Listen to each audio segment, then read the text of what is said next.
How's it going, everyone? I want to talk about a bunch of things in this video.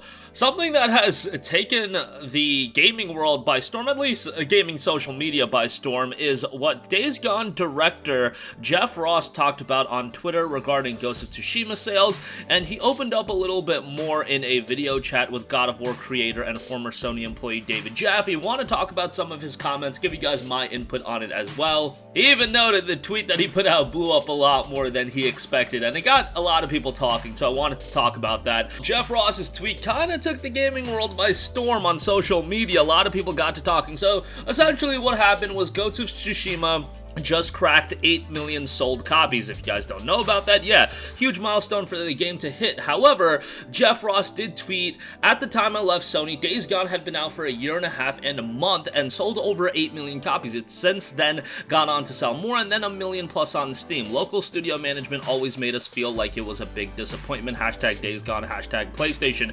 This was quote tweeting a Game Informer tweet about Ghost of Tsushima reaching another fantastic milestone with over 8 million copies sold.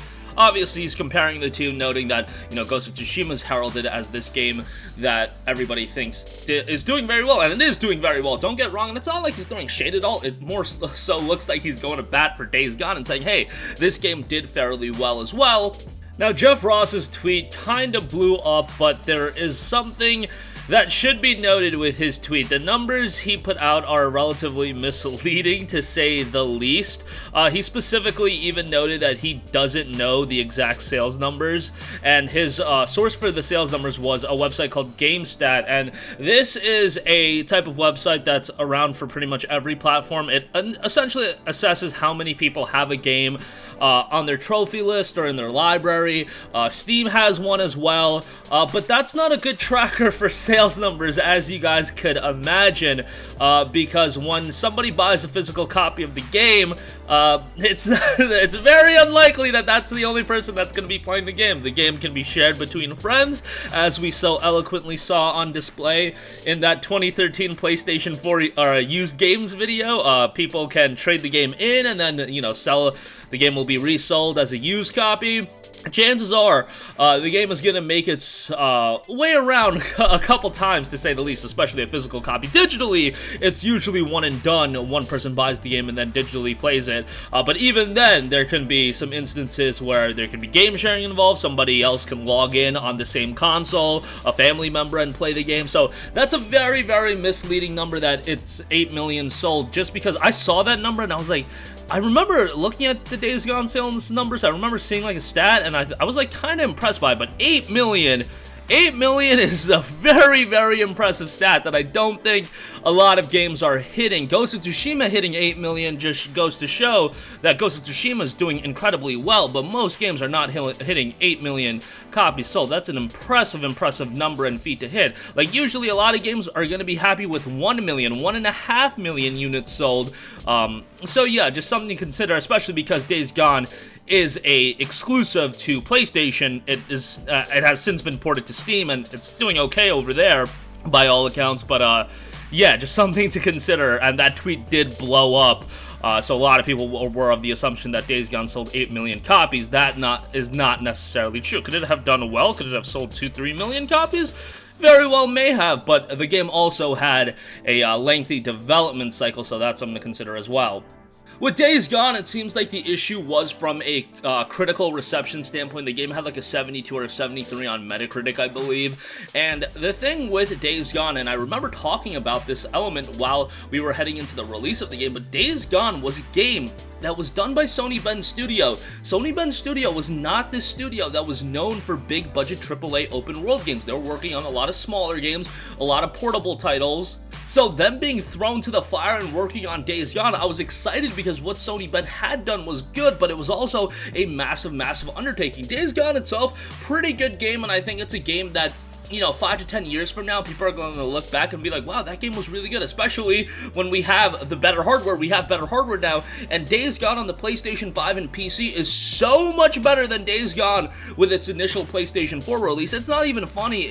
I would say that if you played Days Gone, let's just say Days Gone came out today and it ran like it does on the PS5 and PC, it would probably be a game that At the lowest, I think it would be at the high 70s, probably closer to the low 80s, maybe even mid 80s. That's how much better the game is. There are still some issues with the game, like maybe the game being a little bit too long overstays its welcome, but overall, the game on PS5 and PC, while it still has some technical issues here and there, it is night and day compared to the initial PlayStation 4 release. It is so much better. But yeah, the issue with Days Gone 2, and again, Ross spoke with a former Sony employee, David Jaffe. He runs his own video chat on YouTube. I'll leave a link to it in the description box below. He noted, I think Days Gone 2's pitch was dead on arrival. It did get a review from a level right above the studio, but I don't think it went any further than that. I think the reviews were from the lens of the first one was a train wreck in so many ways and didn't sell awesome, which I'll talk about that in a second. So let's keep these guys busy. They asked us, hey, what about Siphon Filter? I'll get to that in a second, but I think train wreck is a little bit, strong word to describe Days Gone. Far from a train wreck, and even I remembered looking at the game sales, I'm like, hey, this game didn't get reviewed at the level of some of the other PlayStation exclusives. Like, it wasn't getting Metacritic scores like God of War and critic reviews like God of War, but I remember looking at sales numbers and I'm like, hey, this is a brand new IP. It's from a studio that wasn't working on AAA big budget titles prior to this, and from what I know, it was a relatively small studio that was working on this game, comparatively speaking to some of the other games, and selling 8 million copies in a year and change is pretty good, but we're also talking about, right after the game came out. But I remember the game having pretty good marks, and I was looking at it. I mean, expectations are probably relatively high for game sales, but I don't think the issue with Days Gone was from a sales standpoint, because remember, 8 million copies in a year and change, and then a million plus on Steam as well, and that Steam number is incredible because that game came out at $50 on Steam, so to sell a million plus on Steam, I mean, that's why Sony's bringing those games to PC. Don't get it twisted.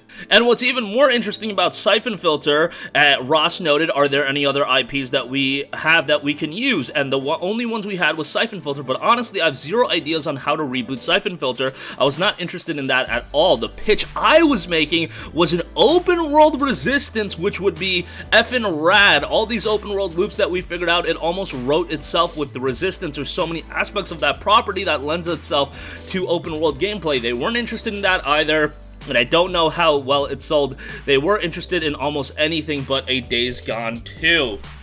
That's so unfortunate. Open world Resistance with Sony been behind it, now that they have a more familiarity with open world games and they've learned a lot from working on Days Gone, just seeing Resistance back in any form, any which way possible would be fantastic. And I know that Resistance 3 was lackluster from a sales standpoint, and I imagine that's the reason why the game has not come out, it has not gotten another entry. I believe Burning Skies came out after Resistance 3, but yeah, that was the last game, and I don't think Burning Skies sold all too well either. And do remember, Ben Studios does have a little bit of affinity towards Resistance, because they did Resistance Retribution on the PSP. Resistance Retribution was effing excellent. That game was awesome. And while, Bend is more so known for their work on Siphon Filter, the Siphon Filter games on PSP, PS1, and all that good stuff, they also did do Uncharted Golden Abyss, which definitely no slight on that either. That was a pretty big title, but you also have to look at the fact Bend Studio dropped Uncharted Golden Abyss in 2011, and then Uncharted Fight for Fortune, which was a small release. Days Gone didn't come out until 2019, so that was a long stretch of time while they were developing the game, so that is something to note as well. But a lot of interesting information here. I know a lot of people want to see a Days Gone 2. You also have to wonder, what was the budget of this game, and was it such a, grandiose undertaking that they were like, hey, let's scrap it. You guys know a lot about open world games now. Let's do a new IP altogether. I can see it from both camps. This is one that I don't think if it develops a cult following over the years, maybe we'll see a sequel. I'd put it pretty unlikely, man. But Ross talking about an open world Resistance, oh my god, that'd be something I would be all over. And Sony, come on, give us a Resistance collection if nothing else.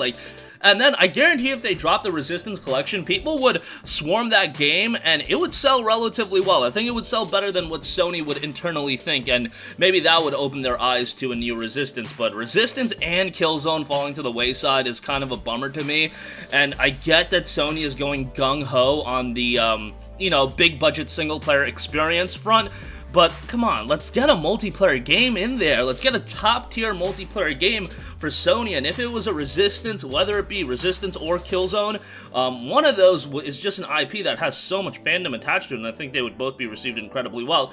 Guerrilla obviously busy with Horizon at this point, but still something I'd love to see, and there have been rumblings about a potential multiplayer title coming from Sony, but I think Sony has the single-player front just locked down. They know how to do that. Let's get a high-quality multiplayer game in there, because I think that's the missing piece of the puzzle to Sony from a first-party standpoint. But that's gonna do it for me. Let me know what you guys think. Let me know your thoughts on Days Gone. It's an interesting topic to talk about, because I like Days Gone. It's just that people were naturally gonna compare it to a lot of the other PlayStation titles that had come out. I mean, 2018, remember, you got Spider-Man and God of War back-to-back, and I believe Days Gone was like the following exclusive.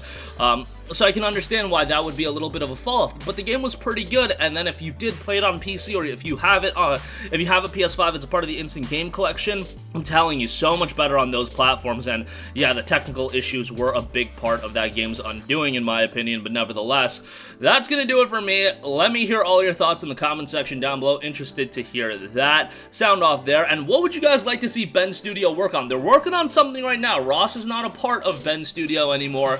He is doing his own thing at this stage of the game, but they are working on something new. They're working on a new IP that builds on the open world systems from Days Gone, so we'll see how that works out. But yeah, it looks to be a new IP. Sound off in the comment section down below. I'm rambling at this point. Thank you for watching, and goodbye. Hey guys, we hope you enjoyed the video, and if you did, make sure to hit the subscribe button, and if you're already subscribed, do us a favor and hit the bell icon. This way you'll be notified whenever we post a new video. That's the best way to keep up with all of our uploads, and we usually try to upload 2 videos a day. And with the bell icon hit, you'll be notified whenever we do upload a video. As always, thanks for watching.